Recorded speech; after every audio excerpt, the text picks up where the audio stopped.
अभी basics of programming तो हमने पढ़ लिया, तो प्रोग्रामिंग के अलावा आपको और कौन कौन सी चीज़ों की ज़रूरत है जब आप कोडिंग स्टार्ट करने वाले हो।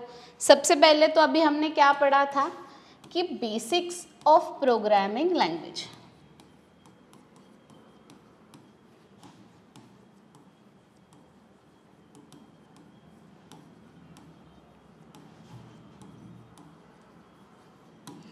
ये अभी हमने पढ़ा है कि इसमें कौन कौन से टाइप्स आते हैं, इसकी क्लासिफिकेशंस क्या है, किसको प्रोग्रामिंग लैंग्वेज कहते हैं और इसके अंदर मार्केट में जो अवेलेबल लैंग्वेजेस है एग्जैक्ट कौन से टाइप वाली लैंग्वेज किस टाइप में आती है। अभी जब भी आप स्टार्ट कर रहे हो वीडियो तो आपको क्या पहले अंडरस्टैंड क्या करना है कि प्रोग्रामिंग लैंग्वेजेस क्या होती है। उसके बाद नेक्स्ट स्टेप्स आपको क्या पता होने चाहिए कि हम सॉफ्टवेयर किसे कहते हैं, क्योंकि हम परफॉर्म करने वाले हैं डिवाइस के साथ, तो डिवाइस के बारे में भी हमें थोड़ी जानकारी होनी ज़रूरी है। जैसे कि बेसिक हमने पढ़ा कि प्रोग्रामिंग लैंग्वेज क्या है, अभी हम क्या पढ़ने वाले हैं कि सॉफ्टवेयर क्या होता है। तो बेसिकली एक सेट ऑफ इंस्ट्रक्शंस होते हैं कि जिसका यूज़ करके आप कोई भी टास्क परफॉर्म कर सकते हो। तो इन शॉर्ट हम सॉफ्टवेयर किसे कहेंगे कि it is a set of instruction to do some task. Example जैसे कि ऑपरेटिंग सिस्टम।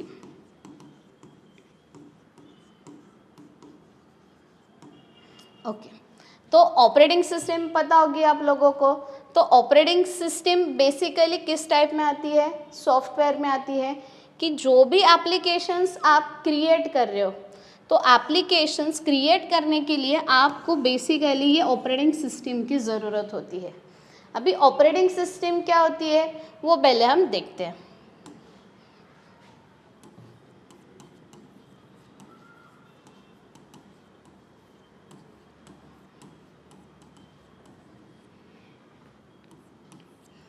अगेन मार्केट में ढेर सारी ऑपरेटिंग सिस्टम्स अवेलेबल है। अभी आपको उस ऑपरेटिंग भी हमें क्या देखने हैं, एप्लीकेशंस। तो बेसिकली मार्केट में कौन कौन से एप्लीकेशंस अवेलेबल है। अभी देखो कि जैसे कि आप इंडस्ट्री में जा रहे हो, जैसे कि कोई अभी टेक्निकल बैकग्राउंड का है तो उनको ऑब्वियसली उन्होंने एक प्रोजेक्ट क्रिएट किया होता है।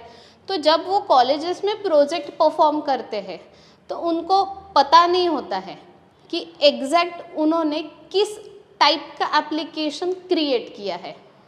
किस टाइप का एप्लीकेशंस, यानी एप्लीकेशंस के टाइप्स आते हैं। एक होता है डेस्कटॉप, जिसको आप बोल सकते हो स्टैंड अलोन। ओके, अभी इसके बारे में भी हम डिस्कस करने वाले हैं। सेकेंड एप्लीकेशन का टाइप आता है वेब एप्लीकेशंस, और you can say the web based application.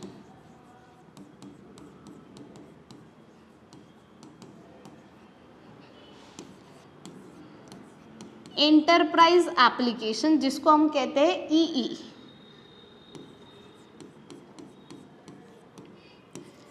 Like you can invent the mobile applications also।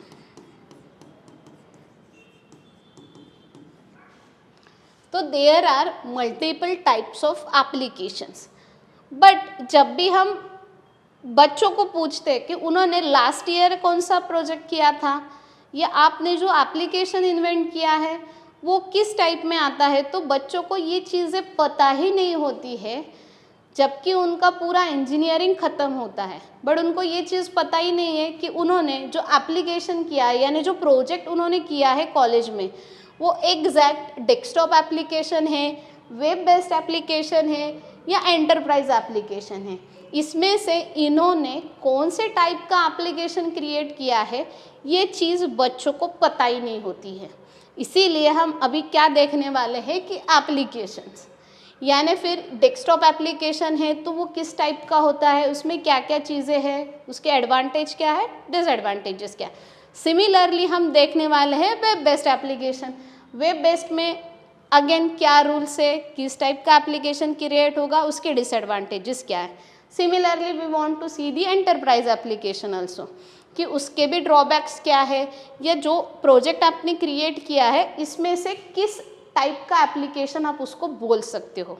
क्योंकि जब भी आप इंडस्ट्री में जाओगे तो ऑब्वियसली वो बोलेंगे कि आपको एक वेब बेस्ड एप्लीकेशन क्रिएट करना है या फिर आपको डेस्कटॉप बेस्ड एप्लीकेशन क्रिएट करना है। तो आपको तो डिफरेंस पहले पता होना चाहिए कि डेस्कटॉप कौन सा एप्लीकेशन है और वेब बेस्ड कौन सा एप्लीकेशन है।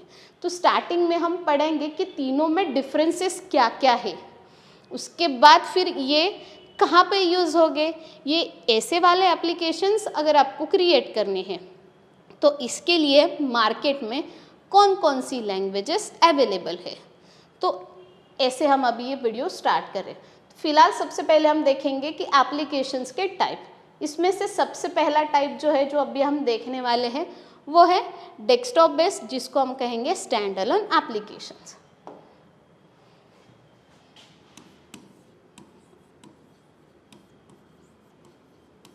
अभी डेस्कटॉप को ही हम क्या बोलते हैं, स्टैंड अलोन एप्लीकेशन। अभी ये किस टाइप का एप्लीकेशन होगा, बेसिकली आप लोगों को पता है, जब मैं एग्जांपल दूंगी डेफिनेटली आपको पता है कि ये एप्लीकेशन तो आपने यूज़ किया है, बट इसको डेस्कटॉप एप्लीकेशन बोलते हैं ये चीज़ आपको पता नहीं होगी। बट जब भी अभी मैं एक्सप्लेन करूँगी तो तुरंत आपको समझ में आएगा कि डेस्कटॉप एप्लीकेशंस होते क्या है। तो बेसिकली डेस्कटॉप एप्लीकेशंस में स्टार्टिंग में हम क्या देखेंगे कि किस टाइप का एप्लीकेशन इसमें क्रिएट होगा। ठीक है, तो जब भी आप कोई भी डेस्कटॉप बेस्ड बोलो या स्टैंड अलोन बोलो, तो इसमें से जो भी एप्लीकेशन आपको क्रिएट करना है तो उसके लिए आपको सबसे पहले एक चीज़ याद रखनी है कि यहाँ पे आपको किसी भी इंटरनेट की ज़रूरत नहीं है। मतलब जब भी आप कोई भी डेस्कटॉप बेस्ड एप्लीकेशन क्रिएट करोगे, यहाँ पे मैं डेस्कटॉप बेस्ड एप्लीकेशंस लिखती हूँ। चलो will start the desktop applications. तो जब भी आपको डेस्कटॉप एप्लीकेशन क्रिएट करना है ना, तो आपको इंटरनेट की ज़रूरत नहीं है। यानी अगर आपके पास इंटरनेट कनेक्शन नहीं है तो भी आप इस टाइप का एप्लीकेशन इजीली डेवलप कर सकते हो। तो फर्स्ट इसका एडवांटेज क्या है कि जब भी आप इस टाइप का एप्लीकेशन क्रिएट कर रहे हो तो आपको किस चीज़ की ज़रूरत नहीं है, इंटरनेट की ज़रूरत आपको बिल्कुल भी नहीं है। सेकेंड इम्पॉर्टेंट पॉइंट इसमें क्या आएगा कि आपको ये एप्लीकेशंस इंस्टॉल करना पड़ेगा। क्या करना पड़ेगा, जो भी सिस्टम आप यूज़ कर रहे हो उसके अंदर आपको डेस्कटॉप एप्लीकेशन को इंस्टॉल करना पड़ेगा। अभी इंस्टॉल करना पड़ेगा मतलब क्या है कि आपका CPU यूटिलाइजेशन यहाँ पे होगा। ठीक है, CPU यूटिलाइजेशन यानी आपकी मेमोरी यहाँ पे यूज्ड होगी। क्यों यूज्ड होगी, क्योंकि इस टाइप का एप्लीकेशन आपको कंप्यूटर में सेव करना है। क्योंकि विदाउट, अगर आपके पास ये नहीं होगा तो आप इस एप्लीकेशन को यूज़ नहीं कर सकते हो। तो जब भी आपको ये एप्लीकेशन यूज़ करना है, ये यानी कौन सा, डेस्कटॉप एप्लीकेशन, तो डेस्कटॉप एप्लीकेशन के लिए आपको वो एप्लीकेशन आपकी सिस्टम में इंस्टॉल करना है। जब भी आप इसको इंस्टॉल करते हो तो जो रिसोर्स है वो प्रोवाइड कौन करेगा आपके लिए, ऑपरेटिंग सिस्टम। यानी इस टाइप के जो भी एप्लीकेशंस है इसको एग्जीक्यूट करने के लिए या आप बोल सकते हो रन करने के लिए जिस रिसोर्स की ज़रूरत है, जो रिसोर्स हमें नीड है, वो होता है ऑपरेटिंग सिस्टम। ठीक है, अभी ऑपरेटिंग सिस्टम क्या है ये भी हमने पढ़ा है। तो जब भी आपको डेस्कटॉप एप्लीकेशन इंस्टॉल करना है, कहाँ पे, CPU में यानी आपके सिस्टम में, तो वहाँ पे आपको सबसे पहले देखना क्या है कि कौन सी ऑपरेटिंग सिस्टम है, क्योंकि उसको एग्जीक्यूट यानी परफॉर्म करने के लिए आपको किसकी ज़रूरत लगने वाली है, इस ऑपरेटिंग सिस्टम की। क्योंकि जो डेस्कटॉप एप्लीकेशन है उसको सपोर्ट कौन से टाइप की ऑपरेटिंग सिस्टम कर सकती है वो तो अभी हमने देखा है। तो इसके वजह से जब भी आप डेस्कटॉप एप्लीकेशंस कर रहे हो तो आपको ना ऑपरेटिंग सिस्टम चाहिए जो आपको रिसोर्स प्रोवाइड करके देगी। ओके नेक्स्ट, इसमें जो एप्लीकेशंस होते हैं ये वायरस फ्री भी होते हैं। सेकेंड इम्पॉर्टेंट चीज़ कि ये एप्लीकेशंस कभी भी हैक नहीं होंगे, ठीक है, क्योंकि हैक कौन से एप्लीकेशंस होते हैं, बेसिकली जो सर्वर पे अवेलेबल है, जो कोई भी थर्ड पार्टी यूज़र उस एप्लीकेशंस को ईजीली यूज़ कर सकता है, ऐसे एप्लीकेशंस बेसिकली क्या होते हैं, हैक होते हैं। बट अगर आप डेस्कटॉप एप्लीकेशंस क्रिएट कर रहे हो तो हैकिंग के चांसेस यहाँ पे ज़ीरो है। क्यों ज़ीरो है?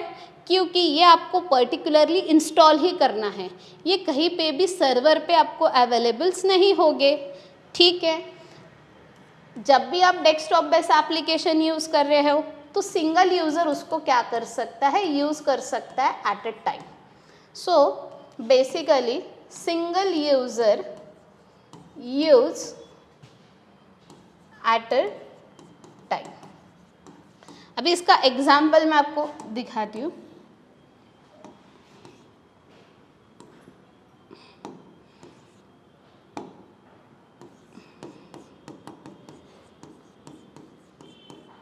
नोटपैड है, पेंट है, माइक्रोसॉफ्ट के जो भी हम एप्लीकेशंस यूज़ करते हैं like Word, Excel, PowerPoint, तो ये सारे जो एप्लीकेशंस है या जो लोग टेक्निकल बैकग्राउंड से बिलोंग करते हो तो उन्होंने डेव सी यूज़ किया होगा, डेव C++ है, कोड ब्लॉक नाम का एक एप्लीकेशन है, या फिर आप बोल सकते हो VS कोड है जिसमें आप पर्टिकुलर टाइप का कोडिंग परफॉर्म करते हो। तो इस टाइप ऑफ का जो भी मतलब आप प्रोग्रामिंग लैंग्वेज परफॉर्म कर रहे हो या फिर आप कोई ड्राइंग कर रहे हो या आपको आपके प्रेजेंटेशंस करवाने हैं, आपको एक लेटर टाइप करना है या आपको जिस काइंड का डेटा स्टोर करना है, तो उस काइंड का डेटा स्टोर करने के लिए मार्केट में ये इतने सारे एप्लीकेशंस अवेलेबल है। तो ये एप्लीकेशन किसको बिलोंग करते हैं, डेस्कटॉप एप्लीकेशंस को। अभी जब आप ये यूज़ कर रहे हो तो सेम पीसी पे एट द टाइम एक ही पर्सन उसको क्या कर सकता है, यूज़ कर सकता है। तो ये एक इसका ड्रॉबैक है, ठीक है, कि क्या है कि एक टाइम पे एक ही बंदा उसको क्या कर सकता है, एक्सेस कर सकता है। ओके, अभी इसमें और एक दो पॉइंट्स मैं ऐड करवाती हूँ, जस्ट ओके। अभी जो हमने ये भी पॉइंट देखा है कि CPU यूटिलाइजेशन यानी हमारे सिस्टम की मेमोरी क्या हो रही है, यूज्ड हो रही है। अगेन ये भी एक थोड़ा हम कह सकते हैं कि ड्रॉबैक है, क्योंकि अभी जब भी हमें एप्लीकेशन स्टोर करने तो सबसे पहले हम क्या देखते हैं कि हमारे सिस्टम में कितनी कैपेसिटी है या कितनी मेमोरी है, उतनी मेमोरी में हमारा वो एप्लीकेशन स्टोर होगा क्या। और जब भी आप वो स्टोर कर रहे हो तो ऑब्वियसली वो हमें यूज़ करना है, इसके लिए हम स्टोर कर रहे हैं, तो जो भी हमारी मेमोरी है वो थोड़ी यूटिलाइज्ड होती है, यूज्ड होती है, ठीक है। जैसे कि अभी हमने इसका और एक ड्रॉबैक क्या देखा कि एक ही पर्सन एट द टाइम उसको यूज़ कर सकता है। सिमिलरली नेक्स्ट जो इसका ड्रॉबैक है वो है बैकअप। डेस्कटॉप एप्लीकेशंस में आपको बैकअप्स नहीं मिलेगा। क्यों नहीं मिलेगा? जैसे कि अगर आपका कोई डेटा स्टोर है लैपटॉप में और आपका लैपटॉप गिर गया, या एग्जाम्पल आपके फ़ोन में जो डेटा है और अचानक से आपका फ़ोन नीचे जोर से गिरता है, जो कि हमने बैकअप नहीं लेके रखा है, ठीक है, तो उसमें जो भी डेटा स्टोर था वो क्या हो गया, सब चला गया। तो इसमें बैकअप फैसिलिटी आपको मिलेगी क्या? नहीं मिलेगी, क्योंकि नोटपैड पे जो डेटा था अभी वो ओपन ही नहीं हो रहा है। तो हमें क्या करना पड़ेगा, पूरा सॉफ्टवेयर को हम क्या करते हैं, फिर एक नया सॉफ्टवेयर ही डालते हैं जिसमें वो सीधा हमें क्या बोलते हैं कि आपका जो भी पुराना डेटा था वो अभी क्या होगा, चला जाएगा। यानी हमारे पास बैकअप में कुछ है क्या? नहीं है। तो इस काइंड के एप्लीकेशंस को बेसिकली हम क्या कहते हैं, डेस्कटॉप बेस्ड एप्लीकेशन, कि जिसमें आप नोटपैड, पेंट, माइक्रोसॉफ्ट यानी ऐसे एप्लीकेशंस कि जो यूज़ करते वक्त आपको बिल्कुल भी इंटरनेट की ज़रूरत नहीं है, ऐसे सारे एप्लीकेशंस आप किस एप्लीकेशन में बना सकते हो, डेस्कटॉप बेस्ड एप्लीकेशन में आप क्या कर सकते हो, क्रिएट कर सकते हो। तो ये था पूरा डेस्कटॉप बेस्ड एप्लीकेशंस के बारे में इंफॉर्मेशन कि अभी ये जो एप्लीकेशंस आप यहाँ पे देख रहे हो ऑब्वियसली आपने कभी ना कभी इसको यूज़ किया है। तो जब भी आप ये टाइप के एप्लीकेशन यूज़ करोगे तो ऑब्वियसली उसको आप कौन से टाइप का एप्लीकेशन बोलोगे, डेस्कटॉप एप्लीकेशंस। ठीक है, अभी नेक्स्ट हम देखने वाले हैं वेब बेस्ड एप्लीकेशन।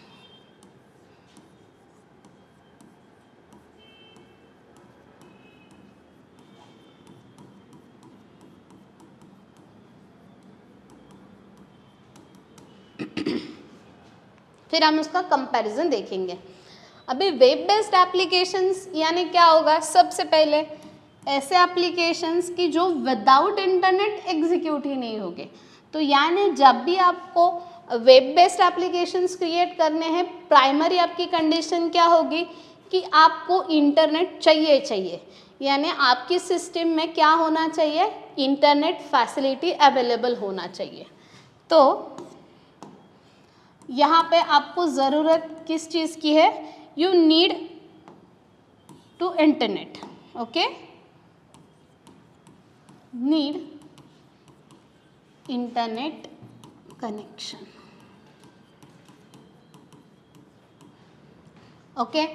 इंटरनेट नहीं है ऑब्वियसली आपका ये एप्लीकेशन किसी भी काम का नहीं है, क्योंकि अगर आपको ये एप्लीकेशन बनाना है तो आपको इंटरनेट कनेक्टिविटी चाहिए। सेकेंड,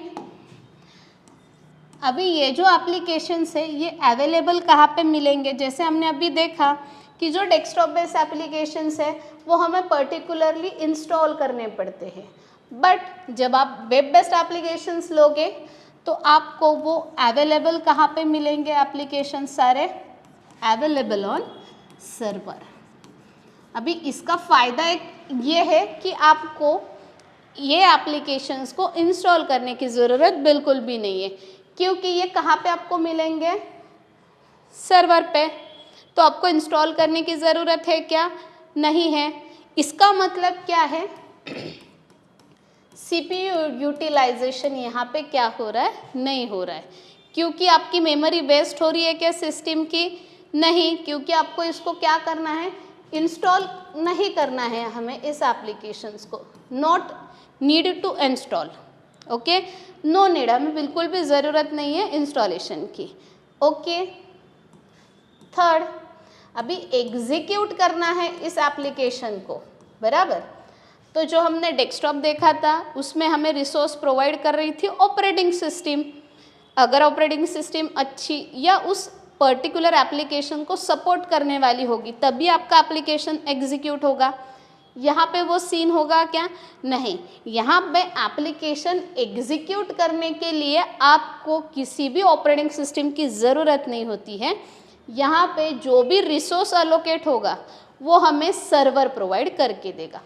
तो एग्जीक्यूट करना है कोई भी एप्लीकेशन, तो execution of applications who provide the resource, server provide resource to execute particular application। तो अगेन ये भी एक एडवांटेज हो गया इसका कि इसके लिए आपको डिपेंड रहना है क्या किसी ऑपरेटिंग सिस्टम के ऊपर, नहीं, आपकी सिस्टम में कोई भी ऑपरेटिंग सिस्टम हो, लाइक मैक ओएस हो, लिनक्स हो, चाहे विंडोज़ हो, किसी भी टाइप का ऑपरेटिंग सिस्टम आपके सिस्टम में स्टोर हो, उसकी आपको ज़रूरत नहीं है। क्यों, क्योंकि आपको जो एप्लीकेशन एग्जीक्यूट करना है उसके लिए रिसोर्स प्रोवाइड कौन करने वाला है, सर्वर। और एक एडवांटेज इसका ये है कि multiple user use the application at same time. ठीक है, इसका मतलब क्या होगा कि एक नहीं, मल्टीपल पर्सन्स भी एट द सेम टाइम अगर ये एप्लीकेशन को यूज़ करेंगे तो भी कोई प्रॉब्लम नहीं है। तो एग्जाम्पल्स बताओ। अगर ऑब्वियसली आपने तो अभी इतना जो हमने देखा है इसमें से आपको तो आइडिया आई होगी कि इसमें किस टाइप का एप्लीकेशंस के नाम हो गए। जैसे कि आप फेसबुक यूज़ करते हो, व्हाट्सएप यूज़ करते हैं हम, ऑनलाइन कंपाइलर्स यूज़ करते हैं, ऐसे मल्टीपल एप्लीकेशंस हम डेली लाइफ में यूज़ करते हैं, बराबर। तो एट द सेम टाइम पे अभी फेसबुक पे मल्टीपल लोग कुछ ना कुछ चैटिंग कर रहे होंगे, कोई वीडियो देख रहा होगा, कोई कुछ स्टोरी डाल रहा होगा, कोई पोस्टिंग कर रहा होगा, ठीक है। तो डिफरेंट काइंड के ऑपरेशंस आप सेम टाइम पे डिफरेंट पर्सन कर सकते हैं, ओके, सेम टाइम पे। तो ये भी क्या हो गया, इसका एक एडवांटेज है कि जैसे हमने डेस्कटॉप में देखा था कि एक ही पर्सन यूज़ कर रहा है, इसमें क्या है कि मल्टीपल यूज़र यूज़ करेंगे सेम टाइम पे। जैसे कि इंस्टाग्राम अभी हर कोई यूज़ करता है, छोटे बच्चे से लेके बड़ों तक। तो सेम टाइम में कितने मल्टीपल यूजर्स उस एप्लीकेशन का यूज़ करते हैं। ये पॉसिबल क्यों है, क्योंकि वो एप्लीकेशन सर्वर पे अवेलेबल है, ठीक है, और वो एक वेब बेस्ड एप्लीकेशन है। नेक्स्ट, इसमें आपको बैकअप फैसिलिटी प्रोवाइड होगी, जो कि हमारा ड्रॉबैक था डेस्कटॉप का। डेस्कटॉप में हमें मिल रही थी क्या बैकअप फैसिलिटी, नहीं। जैसे कि मेरा लैपटॉप ख़राब हो गया है या मेरा फ़ोन गिर गया तो वो चालू नहीं हो रहा, इसका मतलब मेरा जो डेटा था वो चला गया। बट जब आप वेब एप्लीकेशंस यूज़ करते हो तो उसका बैकअप होता है। अगर आप कोई भी डिवाइस में दूसरे डिवाइस में आपका कार्ड डाल रहे हो तो आपका जो डेटा है वो बैकअप के दौर पे आपको मिल जाता है, क्योंकि ये सारी चीज़ें अवेलेबल कहाँ पे होती है, अगेन सर्वर पे अवेलेबल होती है। तो ये सारी चीज़ें सर्वर पे मिलती है आप लोगों को, इसीलिए इससे आपका अगर कुछ ख़राब भी होता है तो आपका बैकअप आपको डेफिनेटली मिल रहा है। तो बैकअप फैसिलिटी भी इसमें मिल रही है हमें, ठीक है। बट इसके ड्रॉबैक्स भी है। ड्रॉबैक में सबसे पहले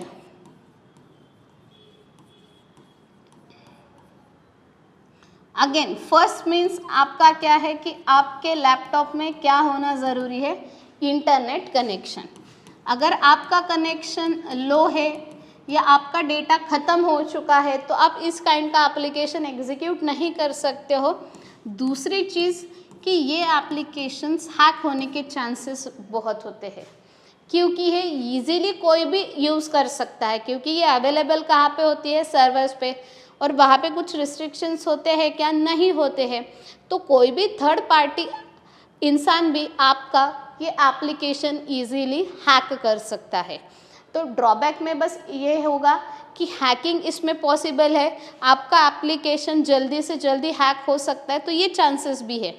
सिमिलरली दूसरा चांस क्या होता है कि इंटरनेट कनेक्शन लो है, आपका एप्लीकेशन काम नहीं करेगा।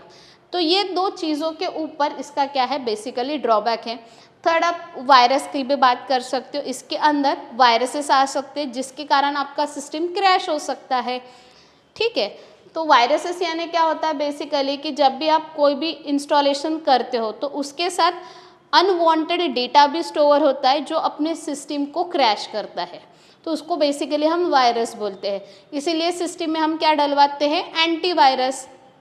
अगर इस टाइप का कोई वायरस डिटेक्ट हो रहा है तो उसको हैंडल करने के लिए हम सिस्टम में इंस्टॉल क्या करवा लेते हैं, एंटीवायरसेस। तो बेसिकली एंटीवायरस की ज़रूरत इसके लिए होती है कि जब भी आप कोई भी सर्वर से एक आध एप्लीकेशन इंस्टॉल कर रहे हो, तो जब भी आप इंस्टॉलेशन कर रहे हो तो कभी कभी उसके साथ कुछ अनवांटेड फाइल्स भी ऐड होती है बाय डिफ़ॉल्ट सिस्टम में। तो उससे अगर हमारे एप्लीकेशन को हार्म होगा तो उस हार्म ना होने के लिए या हमारा सिस्टम क्रैश ना हो, इसके लिए हमें क्या इंस्टॉल करवा के लेते हैं हम लोग हमारे सिस्टम में, एंटीवायरस, ठीक है। बट ये एप्लीकेशन का एक ड्रॉबैक होगा कि इसके साथ आपको वायरसेस भी मिलेंगे, आपका एप्लीकेशन हैक भी होगा, और इसमें आपको सबसे इम्पॉर्टेंट चीज़ है इंटरनेट कनेक्टिविटी, ठीक है। अगर आपका इंटरनेट कनेक्शन अच्छा है तो आप कोई भी अच्छे से अच्छा वेब एप्लीकेशन इसमें डेवलप कर सकते हो, ठीक है।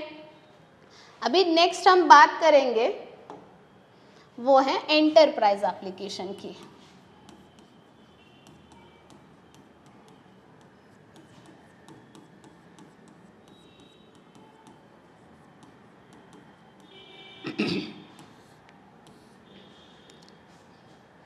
अभी एंटरप्राइज एप्लीकेशन बेसिकली क्या होता है, ठीक है। अभी मैं थोड़ा रिवर्स आना चाहती हूँ, जैसे कि हमने स्टार्ट कहाँ से किया था कि डेस्कटॉप एप्लीकेशंस। अगर आपको ये डेस्कटॉप एप्लीकेशन क्रिएट करना है तो बेसिकली मार्केट में सबसे पॉपुलर लैंग्वेज जो है वो है जावा, जिसमें से आपको उसके कोर जावा का नॉलेज इम्पॉर्टेंट है। Basically classes, object oriented programming के जो भी फीचर्स है, मल्टी थ्रेडिंग क्या होता है या क्लाइंट सर्वर कम्युनिकेशंस क्या है, तो ये बेसिक चीज़ें किस में आती है, इस कोर जावा में। तो अगर आपको कोर जावा पढ़ने में इंटरेस्ट है तो कोर जावा से आप किस टाइप का एप्लीकेशन डेवलप कर सकते हो, डेस्कटॉप बेस्ड एप्लीकेशंस जनरेट कर सकते हो। यानी कि डेस्कटॉप बेस्ड एप्लीकेशंस के लिए आपको जो पॉपुलर लैंग्वेज है वो कौन सी आनी चाहिए, कोर जावा। अभी दूसरा हमने देखा था अभी वेब बेस्ड एप्लीकेशंस। तो वेब बेस्ड के लिए हमें ज़रूरत होती है एडवांस जावा की, जिसमें आप जैसे कि एक्सटर्नल सर्वर्स की ज़रूरत होती है। लाइक आप टॉमकैट एक सर्वर का नाम है, इस सर्वर थ्रू आपका कोड एग्जीक्यूट कर सकते हो ब्राउज़र पे, ठीक है। या फिर इसमें आप डेटाबेस कनेक्टिविटी कर सकते हो थ्रू JDBC यानी जावा डेटाबेस कनेक्टिविटी। अब ये डेटाबेस क्या है वो हम आगे देखने वाले हैं, ठीक है। बट जो भी डेटा आप स्टोर करते हो वो कहीं ना कहीं स्टोर होता है सर्वर पे, जहाँ पे स्टोर होता है बेसिकली उसको कहा जाता है डेटाबेस।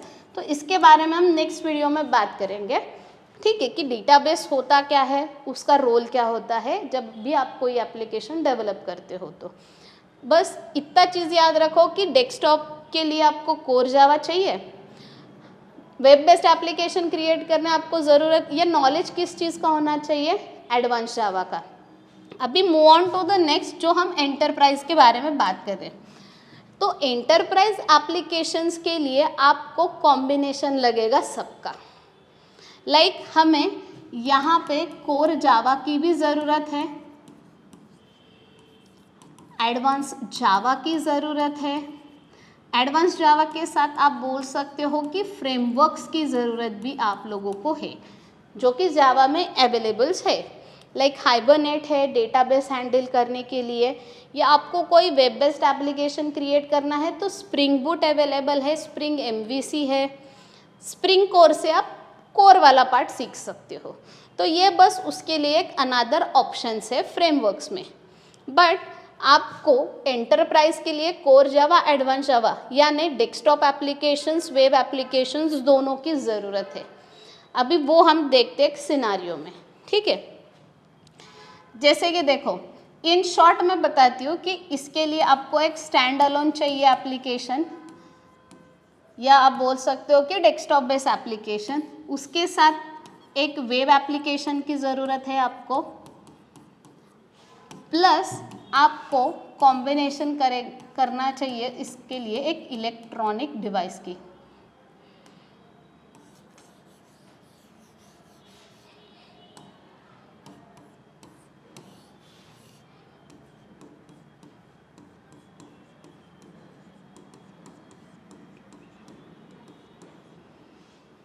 ठीक है, अभी ये कॉम्बिनेशन हमें कहाँ पे मिलता है, देखो मार्केट में बहुत सारे सिनारियोज हैं। एक एप्लीकेशन हम ले सकते हैं बैंक का एप्लीकेशन है, जैसे कि बैंक थ्रू हम कोई भी ट्रांजैक्शंस करते हैं। अभी हम ऑनलाइन पेमेंट्स ज़्यादा यूज़ करते हैं, बराबर है। ऑनलाइन पेमेंट में हम यूज़ करते हैं पेटीएम का यूज़ करते हैं, फ़ोन पे का यूज़ करते हैं, जीपे का यूज़ करते हैं, ठीक है, या इंटरनेट बैंकिंग का आप यूज़ करते हो। There are multiple web applications available, okay. Stand alone you can say the cache in short, ठीक है। अभी इलेक्ट्रॉनिक डिवाइस में आएगा आपका कार्ड पेमेंट। अभी देखो, जैसे कि आप अभी गए हो होटल में, ठीक है, तो बेसिकली अभी हम क्या करते हैं, कैश ज़्यादा कैरी नहीं करते हैं। क्यों? क्योंकि हमारे पास दूसरा ऑप्शन क्या है, ऑनलाइन पेमेंट है। बट ऑनलाइन पेमेंट का इशू क्या होता है कि कभी कभी अगर आपके सर्वर में कुछ इशू है, आपके सर्वर का कुछ प्रॉब्लम है, सर्वर डाउन है, तो आपका पेमेंट पॉसिबल है क्या? नहीं होता है। मतलब आपके पास कैश भी अवेलेबल नहीं है, दूसरा सीन आपके पास ऑनलाइन पेमेंट का भी ऑप्शन नहीं है, मतलब है बट उसमें प्रॉब्लम क्या है कि वहाँ पे आपका सर्वर डाउन है। तो थर्ड ऑप्शन आपके पास क्या आता है, कार्ड पेमेंट, कि आपके पास अगर कार्ड है तो आप वो स्वैपिंग मशीन थ्रू भी पेमेंट कर सकते हो। यस, यहाँ पे हम स्वैपिंग मशीन पे कार्ड यूज़ कर सकते हैं कि नहीं। अगर आपके पास कैश नहीं है ना, आपका सर्वर ठीक से काम कर रहा है, तो थर्ड ऑप्शन हमारे पास क्या आता है, स्वैपिंग मशीन की, जिसके थ्रू आप क्या कर सकते हो, आपका कार्ड स्वैप कर सकते हो, ट्रांजैक्शन हो जाएगा। अभी ये जो चीज़ें हैं इसको कंबाइन करके कौन सा एप्लीकेशन क्रिएट होता है, एंटरप्राइज एप्लीकेशन क्रिएट होता है। अभी एंटरप्राइज में भी इसके लिए आपको एग्जाम्पल के तौर पे क्या करना पड़ेगा, अभी कैश हमारे पास ऐसी आएगी क्या? ऑब्वियसली नहीं। ये कैश हम बेसिकली स्टोर कहाँ पे करते हैं, बैंक में। बैंक में हमारा एक अकाउंट होता है, बराबर, जिसमें हमारी एक बेसिक्स डिटेल स्टोर होती है कि हमारा नाम क्या है, हमारा अकाउंट नंबर क्या है, किस बैंक में हमारा अकाउंट है, ऐसी बेसिक चीज़ें होती है। इसके साथ दो ट्रांजैक्शंस हमारे होते हैं बैंक में, either we are withdrawing cash और we can deposit the cash. Okay, तो पहले ये चीज़ तो हमें मैन्युअली जाके करनी पड़ती है बैंक में, बराबर। फिर बैंक क्या करती है, उसको लिंक करती है सर्वर के साथ। अभी सर्वर पे क्या है, ये जो इन्फॉर्मेशन हमने यहाँ पे दी है बैंक वालों को, वो कहाँ पे अपलोड करके रख रही है, सर्वर पे। क्यों? क्योंकि अगर हमें ऑनलाइन ट्रांजैक्शंस करने हैं तो ऑनलाइन ट्रांजैक्शंस के लिए हमारा डेटा कहाँ पे अवेलेबल होना मस्ट है, सर्वर पे, ठीक है। तो यहाँ पे आपको सर्वर के लिए, अभी हमने पढ़ा सर्वर कहाँ पे हेल्प होता है, वेब एप्लीकेशंस में। ऑब्वियसली ये किस टाइप का एप्लीकेशन हो गया हमारा, वेब एप्लीकेशन। बैंक हो गई हमारी स्टैंड अलोन एप्लीकेशन या डेस्कटॉप एप्लीकेशन, जहाँ पे हम मैन्युअली जाके अकाउंट क्रिएट करवा रहे। उसके बाद सेकंड हमने क्या किया कि बैंक ने क्या किया, उसका एक ऐप लॉन्च किया है जिसके अंदर हमारी इन्फॉर्मेशन क्या है, पूरी ट्रांसफ़र है, जिसके थ्रू हम ऑनलाइन ट्रांजैक्शन कर सकते हैं, ठीक है ना। अगर SBI का अकाउंट है तो एक यूनो ऐप आता है उनका, जहाँ पे आप क्या कर सकते हो, ऑनलाइन ट्रांजैक्शंस या इंटरनेट बैंकिंग यूज़ कर सकते हो। थर्ड ऑप्शन क्या होता है फिर, ATM। अभी ATM मशीन एक क्या है, डिवाइस है। किस टाइप का डिवाइस है, ऑब्वियसली इलेक्ट्रॉनिक डिवाइस है। जैसे कि अभी हमने कार्ड का देखा, बस ATM के लिए स्टोरेज के लिए बड़ा साइज लगता है और उसमें आप क्या कर सकते हो, कैश विड्रॉ भी कर सकते हो। यहाँ पे हम क्या कर सकते हैं, स्वैपिंग मशीन में डायरेक्टली हमारे बैंक थ्रू वो जो भी अमाउंट है वो सीधा ट्रांसफ़र होगी सामने वाले के बैंक के अकाउंट में, ठीक है। ATM में हमें फैसिलिटी क्या मिलती है कि हमें अगर कैश को विड्रॉ करना है तो हमें क्या करना पड़ता है, हमारा पासवर्ड है वो मोस्ट ऑफ द एंटर करना पड़ता है, कार्ड नंबर डालना पड़ेगा हमें, फिर पासवर्ड इंसर्ट करना पड़ेगा, हमारी लैंग्वेज चूज़ करनी पड़ती है। सबसे पहले कभी कभी अगर हमें कैश विड्रॉ करनी है तो हम पहले बैलेंस भी चेक करते हैं, अगर हमें याद नहीं है कि हमारे पास बैलेंस कितना है, ठीक है, तो पहले हम बैलेंस भी चेक कर सकते हैं, उस हिसाब से हमें बैंक से कितनी अमाउंट निकालनी है वो डिसाइड होता है। But again what I am saying कि ATM machine is a electronic device. तो इस काइंड का जो भी एप्लीकेशन आप यूज़ करते हो कि combination of all 3 types of combinations like stand alone applications, web applications and electronic devices, तो ये तीनों का एप्लीकेशन का जो एप्लीकेशन बनता है उसको बेसिकली कहा जाता है एंटरप्राइज एप्लीकेशन।